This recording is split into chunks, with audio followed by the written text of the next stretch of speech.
Good afternoon, Pokésports, and welcome to another tier list video. In today's video, we're going to be looking at the ground typing in Pokemon Sword and Shield, which isn't the most abundant typing that we currently have in the game, but it's definitely one of the most important typings because with Pokemon like Regieleki running around, you definitely want a solid ground type Pokemon on your team to at least have the swap in so that your Kyogre doesn't take a full damage transistor electric move to the face, especially from a physical Lucky because those things are running wild and they're kind of terrifying. But yeah, let's go ahead and look at some ground types. You guys already know I like to start this video by seeing what the best of the best ground type is on this list. And I think a lot of people will agree with me when I say that Groudon has pretty much has the word ground in its name. Groudon is the best ground type in Sword and Shield at the current moment. The reason why I think that, obviously, it is one of the best answers to I guess the best checks to Kyogre. Sun in general as an archetype is really good. It's probably the best drought user as well. It does kind of leave Torkoal in the dust because of drought. It also enables Sun teams to carry a second fire type so that you don't feel like you're double dipping on typings because Groudon is not a fire type. So I think it deserves to be an S tier. It's very popular right now, especially next to like, Venusaurs and Calyrex Ice and Yveltal, Groudon definitely sees a place in the current meta. And speaking of bottom of the bottom, big trash of the day. Worst ground type in history. Stunfisk and Stunfisk. Stunfisk, I wish you tried harder, but they don't do anything. And if you think they do something, I'm sorry. I'm going to have to disagree with you. I think they belong there because they really don't accomplish much. They pretty much have zero competitive experience. And I think it's going to stay that way for quite a long time. Look at the rest of the list, that we do see some pretty interesting Pokemon that, aren't too common, but are very good. Like, I'd say right now, a solid A goes to Gastrodon.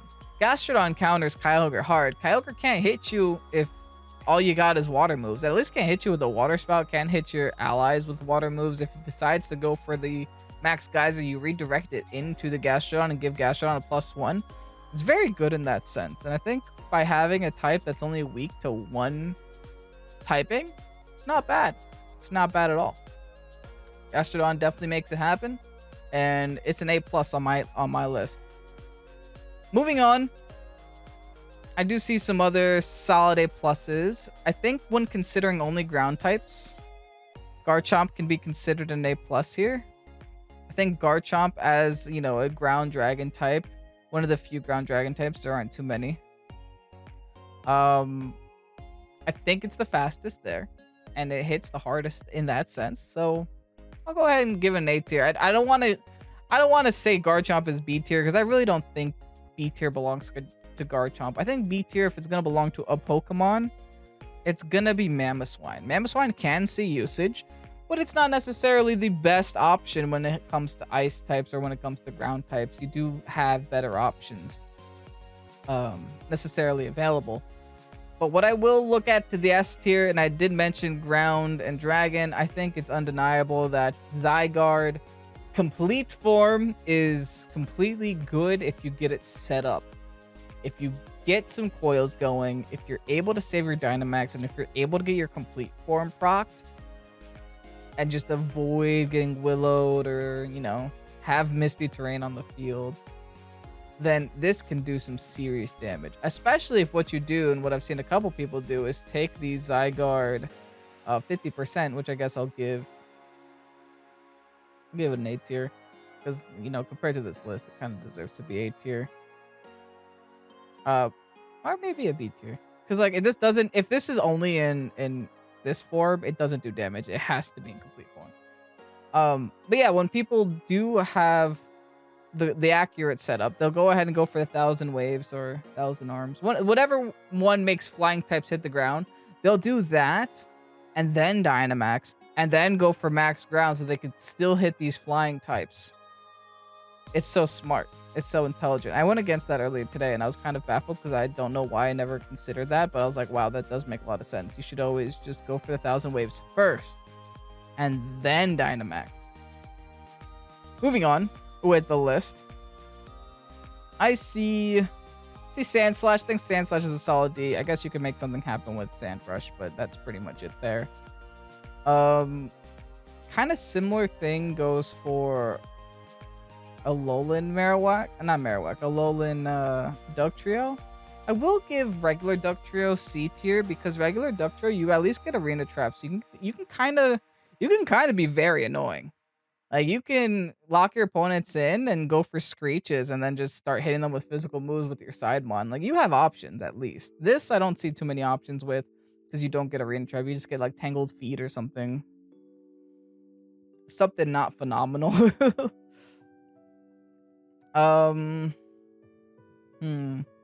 Landorus. How can I forget Landorus? Yeah, Landorus S tier. Landorus Incarnate. I say a solid A. I think it's better than Mamoswine. I think it's better than Zygarde. This with Life Orb Sheer Force is really good. This with anything is really good. I've seen Rocky Helmet. I've seen Lumberry. I've seen Assault Vest. I've seen Choice Scarf. I've seen it all. And it's also one of the few Intimidators on this list. So that also has another heads up for the Landorus Therian. It's so good, man. If for some reason you haven't ever used a Landorus Therian, you're missing out for real. You're missing out big time. Nidoqueen, I will stick in C. Okay, Nidoqueen and Nidoking, because they do the same thing. Sheer Force, Life Orb. I would put them above Dugtrio, though. They both do Sheer Force, Life Orb shenanigans. The issue is their speed. They're not in a great speed tier, and even if you Tailwind, and even if you try to Tailwind nowadays, most teams have Tailwind on it. So you're just going to be Tailwinding against their Tailwind, and you're going to be right back in the same situation that you were previously in. They're also not slow enough to use in Trick Room. So they have that unfortunate, awkward, middle tier thing going for it. Which doesn't do it too much justice, unfortunately. Rhyperior, though. Rhyperior A tier. Rhyperior was a threat. A severe threat in Series 2, 3, 4, and 5, man. It was so bad that people would find ways to just get Trick Room up with Hatterene and with Copycat and with like Max Guard and then bring in their Rhyperior to sweep in the end. Or like Weakness Policy Rhyperior is so terrifying when you add Dynamax and give it double the HP.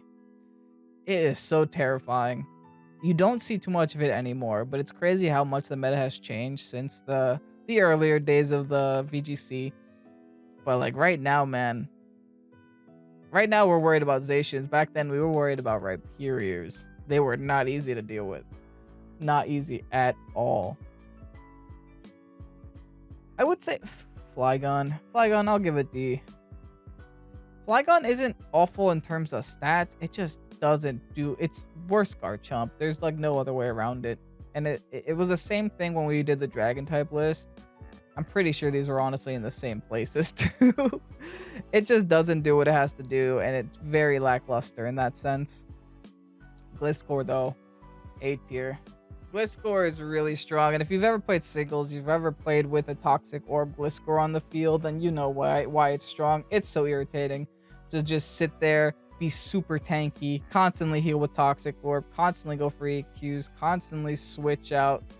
Not switch out, constantly force your opponents to switch, and then, you know, just get the Stealth Rocks going. It is not a fun Pokemon to play against. If you ever played singles, then you probably already know that. Let's start filling up some B tiers. I think some more B tiers that we are looking at would be, I would consider Krookodile. I think Krookodile as the only other Intimidator on this list is very strong. If you give it Scarf, you can actually make something happen. I've seen people do some crazy thing with like a Brutal Swing Krookodile to proc some weakness policies and then Dynamax the Sidemon. You know, just being able to use Intimidate over and over is really nice as well. Definitely does give it some more edge on that list. Excadrill, I think, is honestly an A tier as well. Excadrill is really strong. It's definitely the best Sand Abuser in general. Speaking of sand, Hippowdon. I think Hippowdon, just for having sand, is valuable. It's maybe not... It doesn't do as much damage. It's not as great as Tyranitar, but the fact that it does carry sand, it does have that value to the team that not other Pokemon can really do for you. So it does have that unique niche that's really hard to fill and hard to compete with. Seismitoad too, man. I think Seismitoad is A. Why do I think Seismitoad is A? It's not bad, guys. Seismitoad with Swift Swim can make things happen. I won't put it A because I'm looking at it. I'm like, I don't see Seismitoad beating these mons per se. But you know, top of B, man. Top of B. Seismitoad needs to be given some more respect. There's a lot of water ground types, but Seismitoad makes it happen. Seismitoad knows how to outspeed, knows how to hit hard. Maybe in previous games, like Seismitoad is really good next to Politoad. You'd run Double Toad and go for a Z move, Seismitoad onto the opponents and nearly one shot every single time. It was so much fun. But yeah, man, Seismitoad. Don't sleep on Seismitoad. Swampert, I say is B. Swampert has maybe not top of B, but it's in there. I'll put it there. Swampert has options. Swampert has Assault Vest, has Yawn, has Scald, has Earth Power, has Wide Guard. Does have a lot of options. I actually brought Swampert to the Joe UX9 and got top 8 with it, so that's pretty good. The Joe UX9 championship got top 8 with Swampert. I actually brought Swampert a lot too. It's not like I was just leaving it in the back the whole time. It was coming with me. C tier, I'll stick Steelix in C tier. Maybe even a D tier. Let me come back to Steelix. I'm not too convinced on Steelix right now. Zygarde, 10% form, I guess I could stick in C confidently. Diggersby, I could stick in C confidently because Diggersby does have access to huge power, and you also have Dynamax's generation, which would double that power as well. And there was a point where Diggersby was popping. It was like a Series 3 thing. And I do remember that specifically. It was annoying. It was definitely very irritating. Mudsdale, I would also stick in a solid C, if not B. And I'll say C for Mudsdale. Mudsdale can be good with stamina procs. It also was a very good Trick Room on. People would go for Bullet Seed on it, break its thing 4 times, Water Shuriken, break its stamina 4 times. So you have options with it, especially in VGC. Marowak, I'll also give a solid C. Marowak, because it does get access to Lightning Rod, so it does have that option going for it. Other than that, you really should be using Marowak, probably bottom of C. Yeah, let's rearrange this a little bit. You probably should be using Marowak in... Or Alolan Marowak in most case scenarios, and not really be using regular Marowak. But hey, to each their own. I won't tell you what to use. I'll just recommend what to use. Sandaconda. I'm going to say D tier for Sandaconda. Sandaconda does have an interesting ability with Sand Spit. You can make it sand after you get hit by it, or after you get hit by something. But I mean, just give it Sand Stream at that point, right? Why are we adding an extra step to the Pokemon? Is it really necessary? It just kind of makes the Pokemon worse, not better. Another C tier I'll add on to Donphan. Donphan actually saw a lot of play in BDSP VGC, which is interesting because it does have access to cool moves like Knockoff and moves like Ice Shard that you really wouldn't expect a Donphan to have. But hey, it's interesting. It's different. It's new. Palisand, I will also give Palisand a C tier. Palisand can be good with Water Shuriken, a Selgor. I ran it. It's actually not bad, especially with Water Compaction and Weakness Policy. It's actually terrifying, if anything. So I think, since it's not played anymore, I won't give it any higher than C tier, but it's not at the bottom of the list for sure. Are there really any more F tiers now that I'm looking here? I think there's at least a use in most of these. Golem, I'll give a D. I don't really think there's a reason to use Golem over Rhyperior ever. Quagsire, I will give a C. Because Quagsire is very good with Unaware in certain case situations, which essentially helps. Ironically, Quagsire is a really good counter to Zacian. Ironically, because it doesn't take the +1 into account. It also resists the Behemoth Blade. And has a super effective stab against Zacian. So realistically, it's not that bad. Claydol, I will give a D. I don't think Claydol does anything that a Bronzong doesn't do. So that kind of puts it in an awkward situation. Like, why use this when the other Pokemon exists? Same thing goes for Torterra. Torterra does everything average. And it hurts me to put Torterra here because I love Torterra as a Pokemon. It was my Gen 4 preferred pick when I was playing BDSP. But it's great for end game. But when you bring it into competitive battle, when you have a Pokemon that could die 4 times effective to ice, it's not that great. It does struggle a little bit. Golurk. Golurk's such a cool typing, man. I'm also going to put it in D tier. I'll put it in top of D tier because I think that maybe with weakness policy, you can do something. It does have Iron Fist and Shadow Punch and a couple of cool moves like that. It does have all elemental punches, so you do have options, but man, I just wish it were better.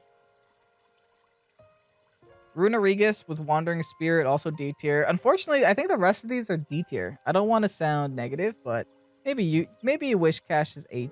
It could be C tier. No. I'll put Steelix in C tier. I think Steelix is better than Whiscash.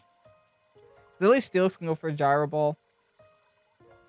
But you know, ground types, you don't have a lot of good options. You really only have the top 3, and the rest are kind of gimmicky. And I think this list does kind of show that off. It's a little one-sided. There is a lot more C, Ds, and F than there is S, A, and Bs. But I think all in all, this list makes a little bit of sense. Or a lot of sense. Let me know what you guys think down below. I'm trying to see if there's anything that I would switch around. Maybe move Mudsdale up. That's the one thing that I could see, is maybe move Mudsdale 1 up.